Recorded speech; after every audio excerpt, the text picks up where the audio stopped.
Difference between district commission, state commission और national commission. ये question यदि 10 एग्जाम रहे, 10 में से 9 पेपर में आता है। आप इसके पॉइंट्स डिस्ट्रिक्ट कमीशन के फीचर्स के लिए भी यूज कर सकते हैं, स्टेट कमीशन के फीचर्स और नेशनल कमीशन के फीचर्स के तौर पर भी यूज कर सकते हैं। अच्छा, ये क्वेश्चन कहाँ पे आएगा वो भी बता दो। जो आपका डिस्टिंग्विश है, 4 मार्क का ये क्वेश्चन आपको आना चाहिए एग्जाम में, ठीक है ना। तो पहली बात तो डिस्ट्रिक्ट फोरम अभी कौन सा एक्ट है, कंज्यूमर प्रोटेक्शन एक्ट 2013 है। उसके तहत एक ये वर्क कैसे करता है वो आपको मैं बता दूं ना। गवर्नमेंट ने कौन सा कायदा बनाया, कंज्यूमर प्रोटेक्शन एक्ट 2013, ठीक है, कंज्यूमर के प्रोटेक्शन के लिए। लेकिन कंज्यूमर कहाँ जाए, तो ये 3 एजेंसीज है जिसके पास अपने कंप्लेन लेकर जाएगा। तीनों को अपने अपने काम काज है। सो डिस्ट्रिक्ट फोरम एक डिस्प्यूट, कंज्यूमर जो नाराज है, डिस्प्यूट है सेलर और कंज्यूमर के बीच में, रिड्रेसल मतलब सॉल्यूशन, ठीक है, सॉल्यूशन। फोरम मतलब एक जगह एट द डिस्ट्रिक्ट लेवल, मतलब कि महाराष्ट्र में 36 डिस्ट्रिक्ट है, ठीक है, हर एक डिस्ट्रिक्ट का अपना अलग डिस्ट्रिक्ट कमीशन होगा। वैसे डिस्ट्रिक्ट कमीशन इंडिया में पूरे मिलाकर 678 है, स्टेट कमीशन इंडिया में 35 है, नेशनल कमीशन इंडिया में 1 है। इसका एस्टेब्लिशमेंट स्टेट गवर्नमेंट करता है। गुजरात में 43 डिस्ट्रिक्ट है, हालांकि महाराष्ट्र में शायद बढ़ेगा एक आध 2 साल में, 36 से और बढ़ना चाहिए। तो तुमको ये समझना होगा कि district commission state government establish करता है, उसको डिस्ट्रिक्ट कमीशन बोलते हैं। पहले इसका नाम कंज्यूमर प्रोटेक्शन एक्ट 1986 में डिस्ट्रिक्ट फोरम था। अभी फोरम नहीं दिखता, अभी तीनों का नाम कमीशन, कमीशन और कमीशन कर दिया है। सेम लेवल पे a consumer dispute redressal commission state level पे स्टेट गवर्नमेंट एस्टेब्लिश करता है। आपको समझना ये होगा कि डिस्ट्रिक्ट कमीशन का एस्टेब्लिशमेंट स्टेट का गवर्नमेंट करता है, स्टेट कमीशन का एस्टेब्लिशमेंट स्टेट गवर्नमेंट करता है, नेशनल कमीशन का एस्टेब्लिशमेंट सेंट्रल गवर्नमेंट करता है। 678 डिस्ट्रिक्ट कमीशन है, 35 स्टेट कमीशन है, 1 नेशनल कमीशन, ठीक है। आगे बढ़ते हैं। प्रेसिडेंट, प्रेसिडेंट कौन है, जो अभी इसमें कैसे रहता है कि डिस्ट्रिक्ट फोरम में 1+2 रहता है, 1 प्रेसिडेंट और 2 मेंबर्स रहता है।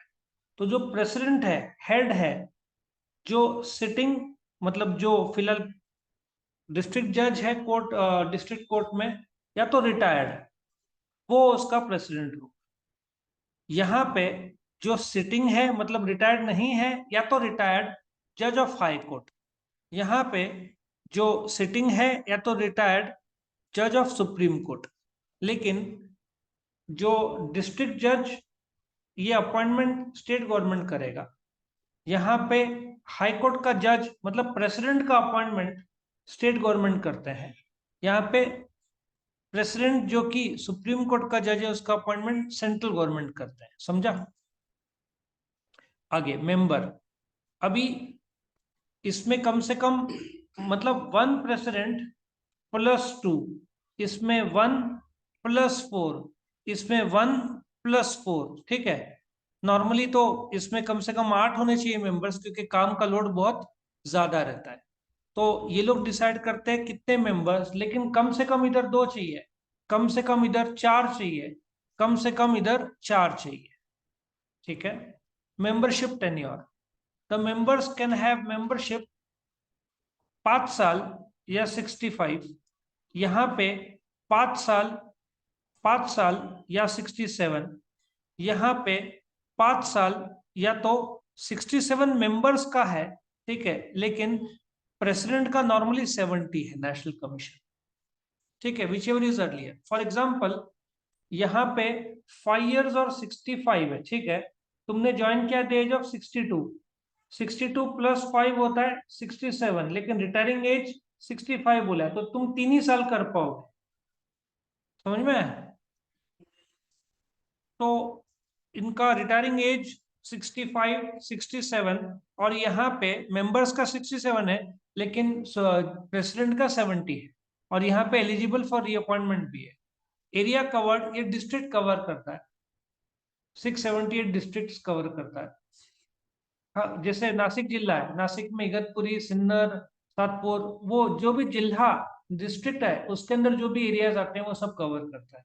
ये स्टेट में एक है, ये पूरे देश में एक। मॉनेटरी जुरिस्डिक्शन, ये 1 करोड़ से कम वाले केसेस लेगा, ये 1 करोड़ से 10 करोड़ तक केसेस लेंगे। ये सुप्रीम कोर्ट मतलब नेशनल कमीशन 10 करोड़ के ऊपर, सुप्रीम कोर्ट नहीं नेशनल कमीशन 10 करोड़ के ऊपर केसेस ले। Appeal, an appeal against the district commission तुम स्टेट कमीशन में करोगे, तुम स्टेट कमीशन के ऑर्डर नेशनल कमीशन में करोगे। यदि तुम नाराज हो, तुम ऑर्डर जो पास किया तुम्हारे विरुद्ध गया है, नेशनल कमीशन ने तुम्हारे विरुद्ध फैसला सुनाया, तो तुम सुप्रीम कोर्ट भी जा सकते हो। और अपील ये 45 डेज के अंदर करोगे। ठीक है, यहाँ पे बाकायदा अपील के तुम एक और पॉइंट लिख सकते हो, वो भी मैं बता दूं कौन कौन से पॉइंट है। ठीक है, यहाँ पे अपील का टाइम दिया कितना, डिस्ट्रिक्ट कमीशन के विरुद्ध तुम स्टेट कमीशन में जाओगे 45 डेज के अंदर। स्टेट कमीशन का जो फैसला तुम्हारे विरुद्ध आता है तो 30 डेज के अंदर जाओ, और नेशनल कमीशन तुम्हारे विरुद्ध फैसला देता है तो तुम 30 डेज के अंदर सुप्रीम कोर्ट जाओ। सो ये टाइम फ्रेम तुमको दिया गया है टू अपील। आया समझ में? तो ये 7 प्लस अपील का टाइम फ्रेम, और इसमें जोड़ सकते हो कि डिस्ट्रिक्ट फोरम कमीशन 678 है, ये 35 है, ये 1 है, ये भी एक्स्ट्रा पॉइंट जोड़ सकते हो। आया समझ में? तो ये था बहुत important question, district commission, state commission, national commission. इसका एक distinguish, district commission state commission आएगा, स्टेट कमीशन नेशनल कमीशन आएगा, डिस्ट्रिक्ट कमीशन या नेशनल कमीशन। कई सारे डिस्टिंग्विश फीचर्स भी आ सकता है। तो वीडियो पसंद आया तो जरूर लाइक करना, फ्रेंड्स के साथ शेयर करना जरूर, और चैनल को सब्सक्राइब करना। Thank you for watching.